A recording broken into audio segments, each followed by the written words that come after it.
আসসালামু আলাইকুম। দেখা যায় নিম গাছের নিচে পয়সা পাওয়া যায়। সেন্ট এবং পয়সা যেটাই বলেন সেটা। আর অন্যান্য বিভিন্ন রকমের গাছ আছে যেখানে দেখবেন গাছের নিচে মালয়েশিয়াতে পয়সা পাওয়া যায়। এটা কিছু বাঙালি কিংবা অন্য ভিনদেশী যারা জানে না তারা করে কি সেই পয়সাগুলো খুঁটে নিয়ে এসে তারা ব্যবহার করে। তো আমি বলব যে নেন সমস্যা নাই। কিন্তু এখানে একটা কারণ আছে যেটা বলি আরকি। যদি পয়সাটা নিতে চান কিন্তু আপনি একান্তেই নিবেন কেউ যেন না দেখে। এই দেশের কোনো নাগরিক ইন্ডিয়ান যারা আছে তারা যেন না দেখে। কারণ তারা যদি দেখে তাহলে দেখা যায় আ এটা নিয়ে অনেক কথা হবে এবং কি অনেক সমস্যা হতে পারে এবং আপনাকে ইনসাল্ট করা মানে পুরা জাতিকে ইনসাল্ট করে কথা বলা। তো তারা এরকম কথা বলতে পারে। তো এই পয়সাগুলো কেন পাওয়া যায় আমি বলি। গাছের নিচে পয়সা পাওয়ার কারণ হচ্ছে তারা এই দেশের কিছু ইন্ডিয়ান আছে তারা করে কি আপনার ধরেন গাছের মালিক নেই কি নিম গাছের পাতা তাদের দরকার। তারা করে কি সেই পাতা ডাল ভাঙবে, ডাল ভাঙার পরে তারা হয়তোবা ইউজ করবে, খাবে যেটাই করুক না কেন। তো মালিক দেখে না সেইজন্য তারা ১০ পয়সা কিংবা ৫০ পয়সা যতটুকু পারে সেই সেন্টগুলা করে কি গাছের নিচে রেখে দেয়।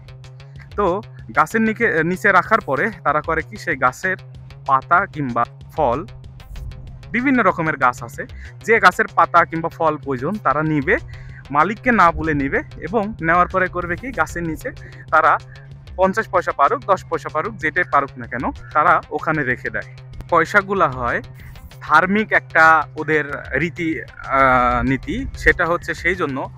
তো এইসব পয়সাতে হাত দিলে বিভিন্ন রকমের কথা হবে এবং কি আমার সম্মান আপনার সম্মান নিয়ে টানাটানি করবে। একজন বাংলাদেশীর সম্মান নিয়ে টানাটানি মানে পুরা জাতির সম্মান নিয়ে টানাটানি। তো দেখা যায় এইসব পয়সা থেকে সবাই দূরে থাকবেন। আর এই দেশে এমন একটা দেশ যেখানে কিনা ধর্ম নিয়ে খ্রিস্টান কিংবা হিন্দু যেটাই হোক না কেন, মুসলমান কোনো ধর্ম নিয়ে যদি কেউ কটূক্তি করে কোনো কথা বলে তার ৫ মিনিটের মধ্যে তার বিরুদ্ধে অ্যাকশন নেওয়া হয়। তো সেই জন্য বলব যে এখানে যারা আছি তারা যেন কোনো ধর্ম নিয়ে যাতে এরকম কথাবার্তা না বলি এবং কি এইসব পয়সার থেকে দূরে থাকি যেন। এসব পয়সা না নিলেই ভালো। আর যদি নেনও আমি মানা করব না। কিন্তু সেইভাবে নিবেন একান্তে কেউ যেন না দেখে। তো এখানে কিছু গাছ আছে যেগুলা হচ্ছে চীনারা সেসব গাছগুলাকে, সব চীনা না হয়তোবা ওর মধ্যে কিছুটা আছে, তারা করে কি এসব গাছগুলাকে পূজা করে। তো সেসব গাছ থেকে সবাই সাবধান থাকবেন। সেখানে কোনো কিছু রাখবেন না এবং কি ভুলেও কখনো সেখানে হিসাব ফিরতে যাবেন না। তো দেখা যায় এসব তাদের মধ্যে হয়তোবা অনেক রকমের জাতি আছে। তো সেই জাতির মধ্যে হয়তোবা কেউ গাছ পূজা করে, কেউ বা হয়তোবা সূর্য পূজা করে। একেকজন একেক রকম। তো সেই কথাই বলবো। তো আমি সেই গাছটা দেখাবো। চলুন দেখে আসি। এই যে গাছটা দেখতে পাচ্ছেন এই গাছের কথাই বললাম। তো এইসব গাছ থেকে সবাই সাবধান থাকবেন। তার পাতা কেমন হয় আমি বলি।